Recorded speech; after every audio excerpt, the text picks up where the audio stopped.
Okay, so today we're diving into something pretty unique. We're looking at Chinese herbal soups.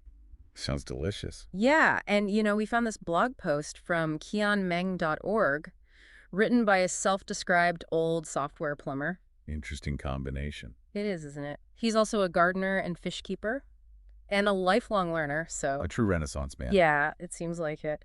His blog post is about these herbal soups, and he really dives into how they're more than just food. They're like this connection to his family history and culture. I can see that. Like each bowl tells a story. Exactly. He even mentions they can be quite bitter. Have you ever had anything like that where the first taste is like, whoa, but then you kind of get used to it? Oh, absolutely. Yeah, Yeah, all the time. I think our taste buds, they kind of adapt and change over time, right? that's true. I never thought about it like that. And this isn't just about the taste, though. It's about a whole cultural perspective on well-being.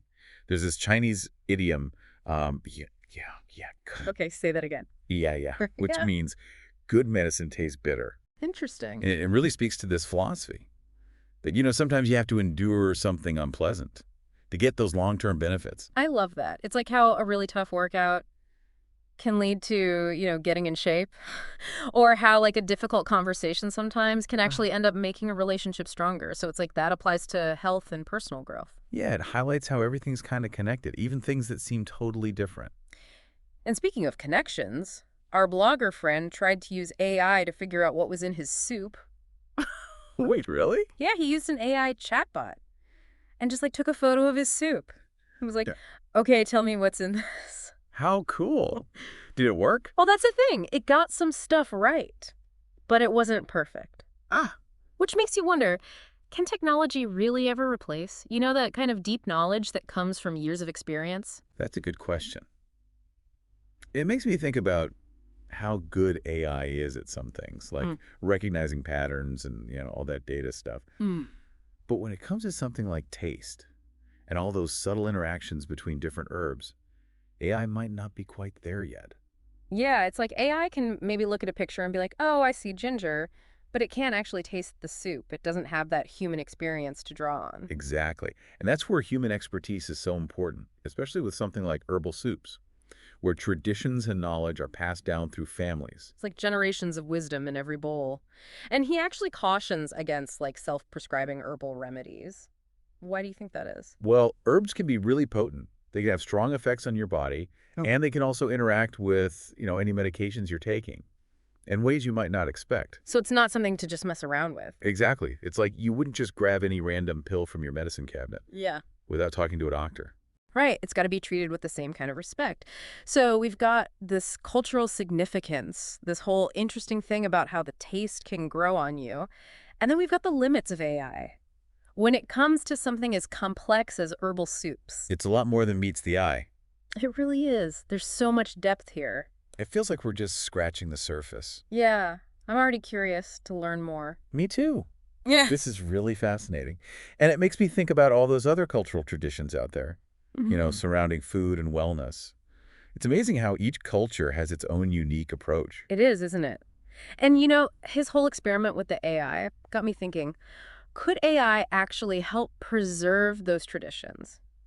That's interesting. Like, I know there's a worry that technology might overshadow these human practices, but what if it could actually help? I see what you mean. Like, imagine if AI could translate ancient texts, about herbal remedies? Or create like a database of all that traditional knowledge. Exactly. It could make this kind of knowledge more accessible to people, and maybe even help rediscover practices that have been lost. Like using technology as a bridge to the past. I like that. But of course, we still need human experts. It's about finding that balance between technology and human knowledge. So not replacing the experts, but helping them Yeah. and making their knowledge more widespread. Exactly. Oh, okay. That's really cool. And it leads to another question. If AI can help us understand these traditions better, what can we learn from them in return? Oh, I like that. What insights do these traditions hold that could benefit us today?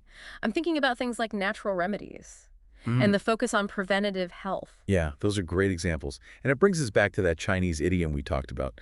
Good medicine tastes bitter. Right. Maybe there's a bigger lesson there about embracing the tough stuff in life for the sake of long-term well-being. Like, are we too quick to look for the easy fix instead of actually addressing the root of the problem? Something to think about for sure. Definitely. It seems like these ancient traditions have a lot to teach us about patience balance and a more holistic approach to health. So, are there specific things from his post that illustrate this connection between traditional practices and modern life? Let's see. He mentions using dried scallops in his soup, which is interesting because it brings up the idea of sustainability and how traditional practices often had this deep respect for nature. That makes sense. You wouldn't want to over-harvest ingredients.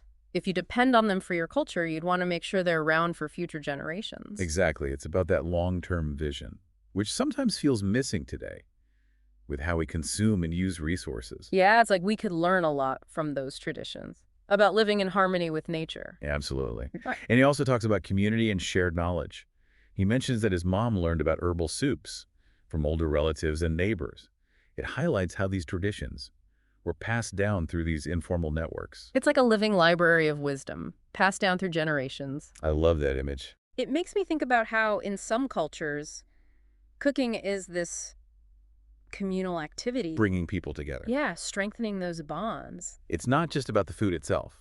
It's about the social and cultural fabric woven around it. Exactly. And it makes you wonder how we can do that more today in our modern lives, where everything's so fast-paced and individualistic. That's such a good question. Maybe we can take inspiration from these traditions and find ways to incorporate more communal activities. Like cooking together or gardening together. Yeah, or even just sharing meals and stories. I love that idea. It's about recognizing the importance of connection and shared experiences, Something we could all use a little more of. especially in our digital world. And maybe by reconnecting with these traditional practices, we can rediscover that sense of community and belonging. Food for thought, right? It really is. It brings us back to the heart of this deep dive. We started with a blog post about Chinese herbal soups, and now we're exploring these bigger questions about sustainability, community, and the wisdom embedded in cultural traditions. It's amazing how one small thing can lead to so much more. It's like those Russian nesting dolls. Each layer reveals something new and connected.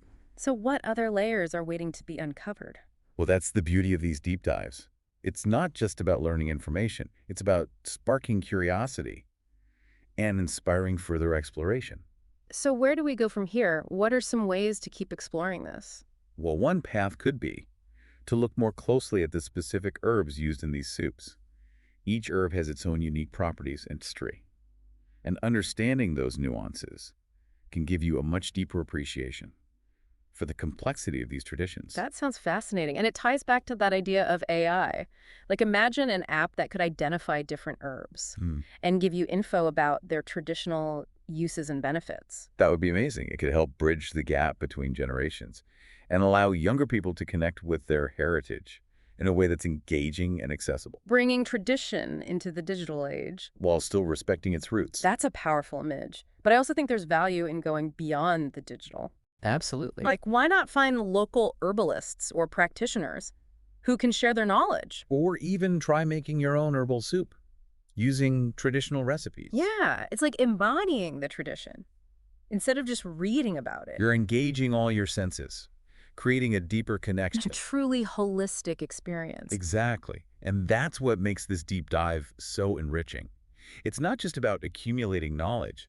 It's about inspiring action and inviting you to explore these traditions in a way that's meaningful to you.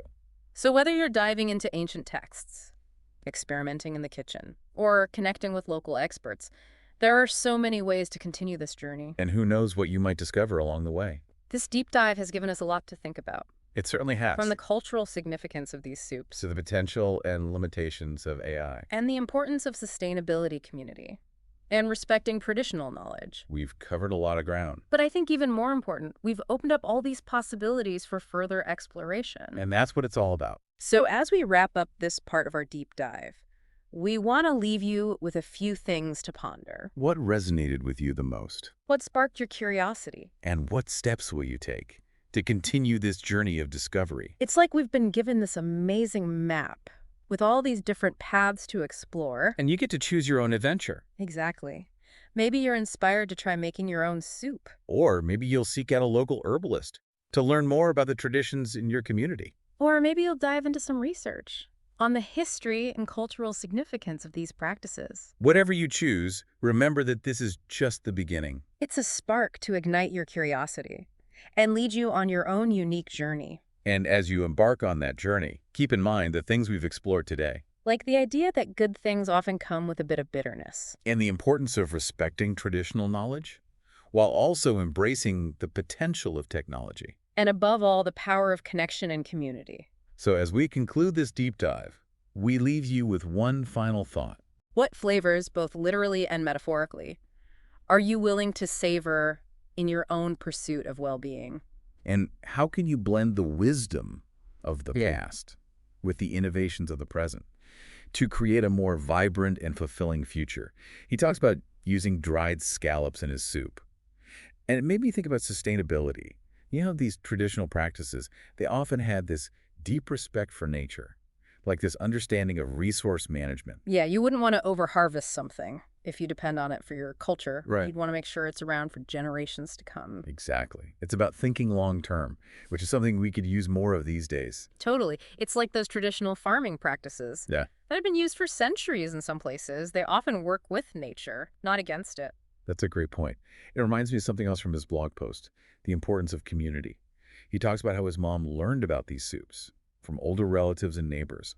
It shows how this knowledge was passed down through these informal networks. A living library of wisdom. I love that. It really is. It makes me think of how, in some cultures, cooking is this really communal activity. Bringing people together. Yeah, exactly. Strengthening those bonds. It's not just about the food. It's about the whole social fabric around it. And it makes you wonder how we can create more of that today, in our modern lives, where things are so busy and everyone's kind of in their own bubble. That's the million-dollar question, isn't it? It really is. Maybe we can learn from these traditions and find ways to be more intentional about community. Like cooking together more often Yeah. or gardening. Or even just sitting down and sharing meals and stories. I love that idea. It's about recognizing how important those connections are, Yeah. especially in a world that's so driven by technology. Yeah, we need that human connection. Maybe by reconnecting with these traditional practices, we can rediscover that sense of belonging. Food for thought, isn't it? It really is. So we started with this blog post about Chinese herbal soups. And now we're talking about sustainability, community, the wisdom of these cultural traditions. It's amazing how one thing can lead to so much more. Like those Russian nesting dolls. You open one and there's another one inside. And another. I wonder what other layers are waiting to be uncovered. Now that's the fun part. These deep dives, they're not just about getting information. They're about sparking your curiosity and inspiring you to explore further. So where do we go from here? How can our listeners keep exploring this? Well, one thing they could do is to really dive deep into the specific herbs used in these soups. Each herb has its own unique properties and history, and understanding those details can give you a whole new level of appreciation for how complex and sophisticated these traditions really are. That sounds so interesting, and it makes me think back to AI. Imagine an app that could identify different herbs and tell you all about their traditional uses. That would be incredible. It could help younger generations connect with their heritage in a way that's really engaging, Yeah, bringing tradition into the digital world. but in a way that's respectful. I like that a lot. But of course, there's also value in going beyond the digital. Oh, absolutely. Like, why not find local herbalists or practitioners, people who can share their knowledge firsthand? Or even try making your own herbal soup using traditional recipes. Yes. It's like you're not just reading about the tradition, you're embodying it. You're engaging all your senses and creating this really deep connection. A truly holistic experience. Exactly. And that's what makes this deep dive so powerful. Yeah. It's not just about learning facts. It's about taking action and finding ways to explore these traditions Yeah. in a way that speaks to you. So whether you're digging into ancient texts or experimenting in your kitchen or connecting with experts in your community, there are so many ways to continue this journey. And you never know what amazing things you might discover. This deep dive has really given us a lot to think about. It has, hasn't it? We've gone from the cultural significance of these soups To the potential and limitations of AI. and the importance of sustainability and community and respecting these traditions. I've explored a lot of ground. But I think even more important, we've opened up a world of possibilities for further exploration. And that's what we hope to do. So as we wrap up this part of the deep dive, we want to leave you with a few things to consider. What really stood out to you? What sparked your curiosity? And what will you do? To continue this journey of discovery, it's like we've given you this map, and you get to choose your own path. Yeah, maybe you're feeling inspired to actually try making some herbal soup. Or maybe you want to find a local herbalist, someone who can teach you more about these traditions. Or you could do some research. Learn more about the history and culture behind all this. It's really up to you. This deep dive, it's just the beginning. It's a spark to get you curious and to help you find your own path. And as you start exploring, remember the things we talked about today. Like how good things sometimes come with a bit of bitterness. And how important it is to respect traditional knowledge, but also to be open to the possibilities of technology. And of course, the power of community and connection. So as we wrap up this deep dive, we'll leave you with a final thought. What flavors are you willing to savor, not just in terms of food, but in your own journey of well-being? How can you take the wisdom of the past and blend it with the innovations of today to create a future that's even better? Thanks for joining us on this deep dive. We'll see you next time. See you then.